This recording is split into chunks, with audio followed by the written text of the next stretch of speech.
Hey, what's going on? This is Jerry Feddo, CEO of Philanthro Wealth. Welcome back to another weekly wealth walk. I want to answer the most asked question about money on the internet right now, which is the question of how do I save more money?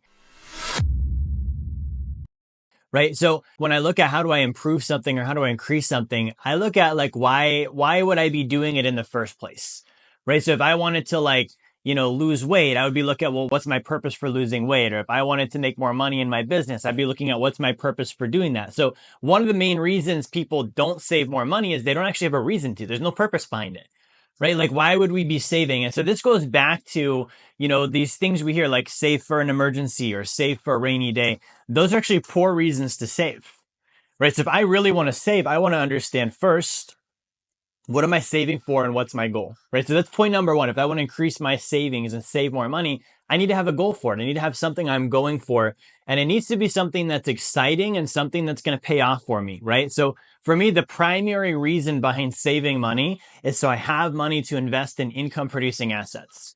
Right? So when I think about this, why would I want to invest in income producing assets? Well, those pass off passive income, right? That's going to help me buy my time back so that I no longer have to trade time for money. And that's going to give me financial independence. And that's worth me saving for because that's an exciting goal for me, right? So I want to have that goal. Now, the second question then becomes, okay, well, where do I put it? Okay, I would be like, okay, let's say the gym example. I want to lose weight. Maybe I'm trying to get ready for a wedding, or I'm trying to, look good for a family reunion, or I'm competing in something where I want to be in shape, right? Good. So I have a reason. Now I need to have a method. How am I going to do it? Right? So where am I going to go? That's the first place, the location. I would need to have like a gym. I would need to have somewhere where I get my food and my supplements and all this stuff. Same thing with money, right? So if I don't know where am I going to save money, right? I've got the reason, that's awesome. I've got my goal, that's awesome. If I don't have, okay, well, now that I've put it aside, where is it going to go to? That's going to be very difficult for me to accomplish that goal. So I need to understand, where do I keep the money? Now, we've all heard the old adage, it's not just what you make, it's what you keep. Well, it's also not just what you keep, it's where you keep it. Next, I don't want to interrupt you too long. I just want to give you a free offer for my book, The Blueprint to Financial Freedom. If you go to jerryfetta.com/B2F promo, you can get the book now. I'm going to let you get back to the video, right? So where am I keeping my money? And I want to keep it somewhere that accomplishes my goals. Most people, they don't save. And when they do, they keep their money in one of three places. Okay, and these are mistakes. These are three places you should never give money to. The first one is the IRS. Right now, you're like, Jerry, I don't save money with the IRS. What are you talking about? Well, if you get a tax refund, you most definitely do. Okay, tax refund means that you paid money into them every single month, just like a savings account. It was forced, it was automated, it came right out of your paycheck. But here's the problem. They're paying you zero interest. They're keeping the money all year long, and then they're giving it back to you at the end of the year and calling it a refund, and you're supposed to get excited. Right? And a lot of Americans, this is actually how they save. They get a few $1,000s back. If it wasn't for that, they'd have nothing. Right? But that's actually a terrible way to save money, right? I'm not getting any growth. I don't have any access or control with the money. And so it really doesn't accomplish my goal. The second place people save that they shouldn't is in the bank. Right? So when I put money in a bank, there's a couple of things that happen. First is they actually loan my money out to other people. At least with the IRS, they're keeping it. Like, at least I know it's there with the US Treasury. They're going to give it to me as a surplus refund at the end of the year. With the bank, they're loaning it out to other people on credit cards, car loans, mortgages. They're trading it in foreign currency markets, in stock markets, and they're making double and triple digit returns, and they're paying me like 0.01% interest. Right? So not only are they taking my money and using it to build wealth for them, right? You got to have a goal. I don't have a goal for my money, then someone else is going to use my money for their goal. People who save money in a bank don't have the right goals with their finances, right? Because they're bored. They don't know what they're going to do with the money. So they just put it there for a rainy day or for an emergency. And they let the bank use it to build wealth and passive income and invest instead of doing all those things themselves. And here's proof. Did you know right now there are over 3,000 banks in America? 3,000 banks in America. This includes Wells Fargo. This includes JP Morgan. This includes PIMCO. This includes probably who you bank with. That collectively, these 3,000 banks in America have over $200 billion in cash values of high early cash value dividend paying whole life insurance. We call this the sacred account. Right? What does that mean? It means that if I'm putting my money in a bank, the first thing a bank needs is a deposit. So I'm putting my money in a bank as a deposit. They're taking that, they're investing it, they're loaning it out, they're making a bunch of profit. And then they're taking the very first portions of that profit, their reserves, and they're putting that into a life insurance policy. Right? What else are they doing? They're the mortgage on real estate. right? Anyone that has a mortgage, they're going to be with the bank. Okay, they're investing. So why don't I just cut the bank out and do those things myself? The third place that people save that they shouldn't is with Wall Street, right? Wall Street has a tremendously bad track record of doing the wrong thing for consumers, taking advantage of people, right? Losing money. It's not even a great rate of return. When you look at the average Wall Street mutual fund investor on the retail side over the last 20, 30 years, you're going to make maybe a 3 to 5% return best. After fees, after, volatility, that's not including taxes and inflation, which you will still pay at some point, right? So I'm looking at, okay, well, I could put it there. But then again, with Wall Street, I'm putting it in my 401k or my IRA. Why is this a bad place? Because number one, it's not with a good group. It's not with a group that has a trustworthy track record that does the right thing for consumers, right? So the incentive is off. Right? If we're partners and they're going to treat me right, great. But Wall Street doesn't do that. The second thing is I lose access to that money until I turn 59 and a half years old. Okay. I don't want that. I want the money to be available for me to use. Right? So banks, Wall Street, the IRS, I should never save with. Okay. And so we're on this point of, okay, we need to have a purpose. We need to have the place we're saving the money. So where should we save instead?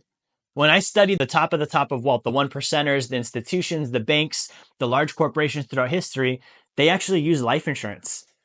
Okay, you can Google this, bank-owned life insurance. Go Google this right now, bank-owned life insurance, and you're going to see exactly the statistics I'm telling you about.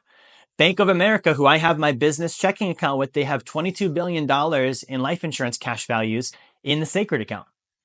Right? So yeah, I use them month to month in my business. I keep them 1 month worth of personal and business expenses in cash. Everything else goes to my life insurance policy because that's what they're doing.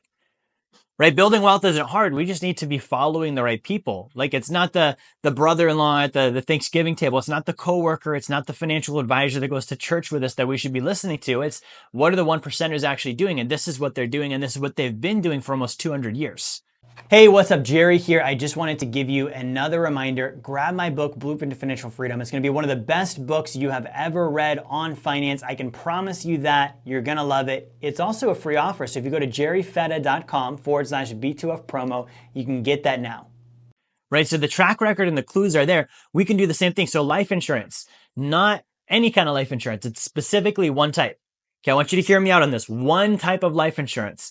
It's called high early cash value dividend paying whole life insurance. It's not universal life insurance. It's not putting it in the market. It's not, this other stuff out there. It's specifically high early cash value dividend paying whole life insurance. And it's very hard to find because not everyone does this. Probably less than 1% of policies are designed this way. So if you want to learn how do I start saving that way, check out sacredaccount.com. Okay, there's a bunch of free resources. You can get a free masterclass that's going to teach you how do you find, it's called a mutual life insurance company that treats their policy holders as owners and pays them profit sharing and dividends to grow the money and keeps it safe. And I save my money there. The second place I save money is in gold.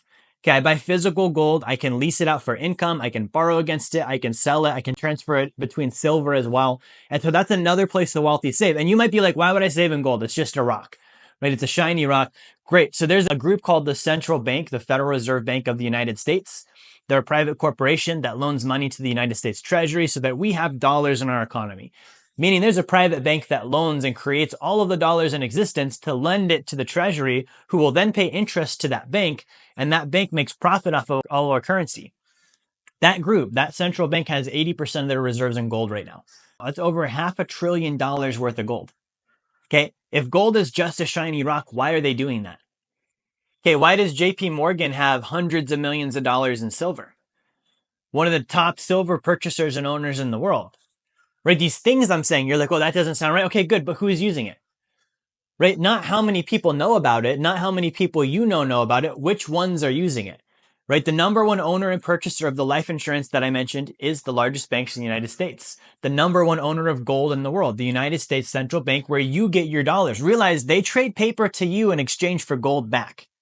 They buy gold and keep it, and then they tell you use paper and go put it in the banking institutions. The same banking institutions that actually own the central bank. They're shareholders. They get cuts of all the profit and all the interest that the Treasury pays.